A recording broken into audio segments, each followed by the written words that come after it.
Here he is. Donald Trump supported Saturday morning and he looks visibly unwell.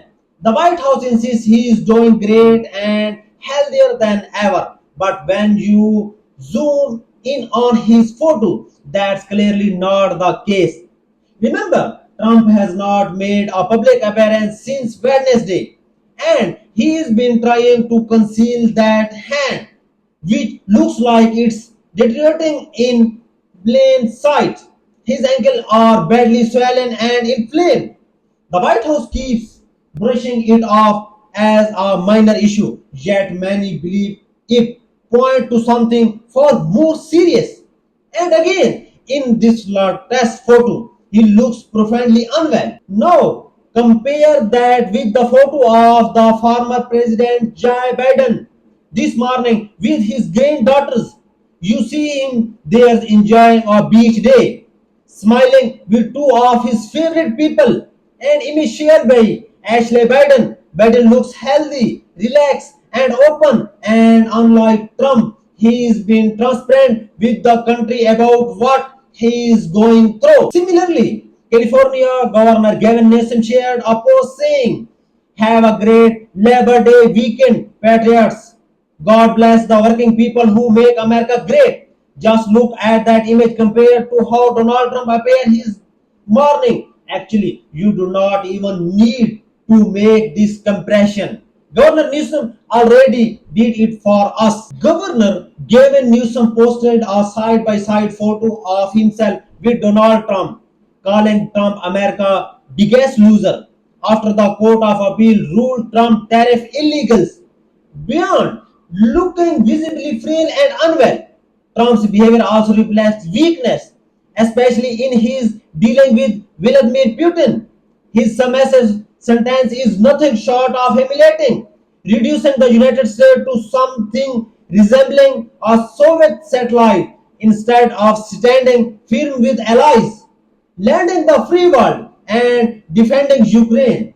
I have covered extensively how this Trump regime has betrayed Ukraine, even as Ukraine continues to fight alongside Europe. And now, just take a look at some of the headlines appearing across the US this morning. US farmers are cutting back on spending, posing a real threat to the rural economy. This week, John Deere announced major layoff, while Caterpillar Caterpillar has been sounding the alarm about tariffs, and this is likely just the beginning. Fertilizer cost has skyrocketed, leaving farmers struggle. At the same time, key markets like China are moving away from the US agriculture and shifting toward Brazil. Other countries, including Australia, Canada, and even parts of Europe, and also finding ways to bypass US products. Here's another headline from the morning that underscore the trend. The CDC is sinking deeper into crisis, rising serious concern for the nation health. Employees say that months of turmoil inside the agency have disrupted its work and caused doubt on the future of vaccines.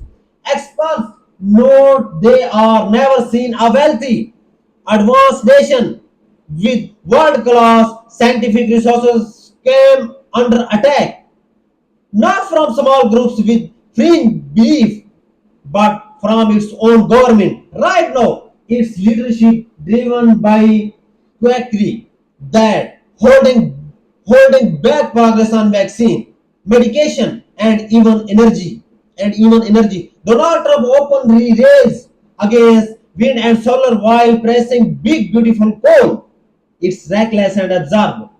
And just look at this headline from the Wall Street Journal. No less 6 months into these tariffs, business still have no idea how to price their product.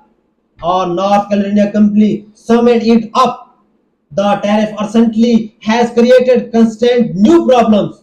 No one knows what to charge. Prices shift week to week, but we cannot go back to customer 2 week later and suddenly rises rates. Business just does not work that way. And they are not alone. I have heard the exact same thing from the business owners across industries as they send round tables.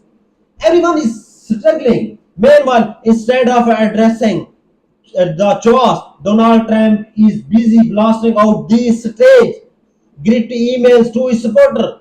Love bombing, called style message like the one he sent at 6:51 a.m. this morning. Trump's latest email start off with classic love bombing.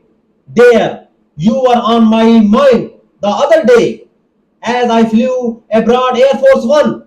I reflected on our incredible journey together. We have faced rallies that shocked the political establishment, victories the expert called impossible, which hunt mean to break us, and endless attack from the radical left.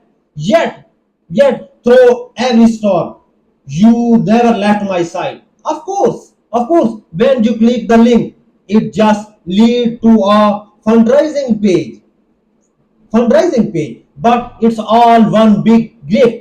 This is textbook cult leader manipulation. We have been through it all. Do not abandon me now. The truth is Trump now his poll number and are collapsing, sinking into the mid 30s as Americans grow increasingly disgusted with him. Right after that, he sent out this message. Trump floated the idea of sending out rebate checks, claiming the US has tremendous amount of money flowing in from tariffs. He even framed it as kind of dividend to a taxpayer who, in his words, got nothing for it. But let's be clear, a tariff is a tax. A tariff is a tax. And the federal court of appeals made the point unmistakably in its ruling on Friday, striking down Trump tariffs potentially illegal. Potentially, the opinion spelled it out. Tariffs are taxes, and the Constitution gives taxing power to Congress, not the president. Trump then claimed there's a possibility that after we pay down some debit, we may give you a dividend check. We are thinking about a rebate. I know it would be very nice. Before my end of a month deadline, I need to know, would you want a Trump rebate check? Of course, it's all nonsense. He's lying about rebate checks, lying about tariffs, and using it as a setup to beg for money. In a functioning legal system, some might even call that wire fraud. But that's not the system we are living under. That's why it's so important to keep a healthy perspective on the media we consume. Take, for instance, real news like the federal court ordering the shutdown of Florida's so-called alligator Alcatraz, a mega branded concentration camp that be run as poorly as Trump casinos. No surprise, it's a financial disaster too. Estimates suggest the project could cost taxpayer close to $1 billion overall, with Florida residents alone stuck paying around 128 billion. So what? 60 days of failed, unlawful, and detention center. I always make it a point look at our international perspective, not just US media. Earlier this week, Wednesday, I believe, reported that the Prime Minister Modi was not returning Donald Trump phone calls. I was following Indian media directly, just I do with Japanese outlets when covering Japan. That's how I bring you the story by seeing what's being said in their own parliament and press, not just through the filter lens of USA corporate media, which often serve right-wing allegations. At that time, some people asked where you are getting this from. My answer was simple. My answer was simple. The Indian Parliament, and now the New York Times has confirmed what we reported here on the network. Modi has indeed been ignoring Trump calls. We all know Modi is preparing for his upcoming visit with Xi Jinping in Shanghai. At the same time, Japan has cancelled its planned trip to United States and has essentially been ghosting Donald Trump as well, largely because of his lies about so-called trade deal. So-called trade deal. Trump has been claiming Japan give us 550 billion. We get to keep 90% of the profit and Japan only keeps 10%. It's like a signing bonus for us. But that's not what Japan has said, nor is it reflected anywhere in reality. Corporate media initially parroted Trump talking points, reporting it as though this great deal existed. In truth, there's no such deal. Just another example of Trump constant fraud. Case in point, look at the kind of email he blasted out this morning. Trump blasted out another one of his gifts. I just play my Trump card. Congratulations, you made the cut, but you must hurry. I am only offering membership to a select few. The Trump Gold card. Accept this offer, and I will personally send you a metal card that grants access to my premium mega color. All you need to do is chip in 47 dollars. This is nonsense. He pushes on his own supporters, and it is the same sleazy transactional way he acts with our trading partners. It's gross the pathetic. That's why I am glad Governor Newsom openly mocking him, and it's driving Fox News and Mega World absolutely mad. Mega Republicans, Agapelina Luna, even tried to claim Newsom was comparing himself to Trump. No, no, he is mocking Trump, mocking them. Are they really so clueless? They do not realize they are the punchline. So we've been watching as Gavin Newsom tries to cosplay as Trump and tries to kind of come off as this tough guy. First of all, is he succeeding at being sort of a macho man? And do you think he's the future of the Democrat Party? I definitely think he's angling for a 2028 run against the president, which is why he keeps trying to swing up at the president. But the fact is that Gavin Newsom compared to President Trump, there is no comparison because Gavin Newsom, as far as his policy goes, is a complete loser. But what I will also tell you is that as of right now, from the Democrat Party's platform, they are soul searching. I just think that unfortunately for Gavin Newsom, according to his own party, he's too male and he's too white, which again puts him probably as someone who will struggle to get that nomination from his own party. Sometimes when I watch Mega World, I honestly feel like I am a zombie movie. I am in a zombie movie. The difference being I have not been bitten. They shuffle around behind this bizarre cult leader, and I just sit there asking, do you even think for yourself?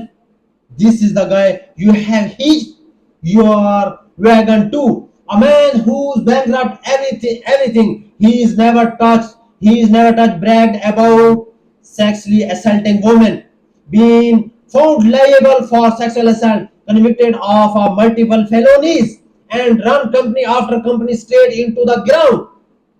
That's your campaign. This phrase, sickly widow, it's mind-boggling. And yet here's Annapolona, instead of grappling with that, net picking, given Newsom's social media presence, here's play this clip. What about his attempt to be all macho? Do you think he's succeeding at that? I think it's cringy. I think, if you're going to be genuine, you want to actually talk to people about how to make this country better, do that, run on that platform. But the fact is that he's trying to get too much into the clickbait social media influencer game. And as someone who knows that game quite well, and as someone who's now a politician, I will tell you that there's a certain time where you have to separate the two. And now's that time, Gavin. And finally, you have got Mega Mike Johnson, literally recessing Congress to keep the Epstein file buried. Meanwhile, this week on the network, we will be covering Epstein victims as they come to Capitol Hill and demanding the file be released. I am incredibly proud to share their voices with you, and we will be streaming it live. But In the last clip, what Johnson tried to gaslight everyone. He says, why would we even need to take a house vote to release the absent file? The DOJ already turned over 33,000 documents. Yet, old recycled file. We have already seen. We are not stupid. Turn over the file with Trump's name and the other names you are hiding. Stop protecting the billionaire pedophile ring. Stop moving Ghislaine Maxwell into the better facility like she is being rewarded. It's disgusting. It's cover up, plain and simple. Here, play the clip of Mega Mike Johnson. So the discharge petition from Thomas Massey and Ro Khanna, I hope I'm using the right word, will ripen soon? Well, no, I guess it would if they get the right signature. If they get the signature, but it's ripen now soon. a moot point. It's not even necessary. I mean, You don't think it's going to happen? there may be a floor vote of one measure or another. We have our own resolutions to do all this, but it's sort of not necessary at the point because the administration is already doing this. They're turning it over. So I don't think that Congressman Khanna and Massey think that yet, at least from what I've heard. And I don't know that the 218 people that they think they have as signatories of that think that either. If they do get the signatures, will you allow that to come to a vote on the floor? We might not even wait for that. We have our own resolutions to affect this same thing. But the process is playing out as it should. And very soon the American people will have that information, and they should have had it all along. That's my view. But you can't guarantee there'll be a vote on the discharge petition. There probably will be a vote of some sense, but we've got to get everybody collected again and build consensus around that. Listen,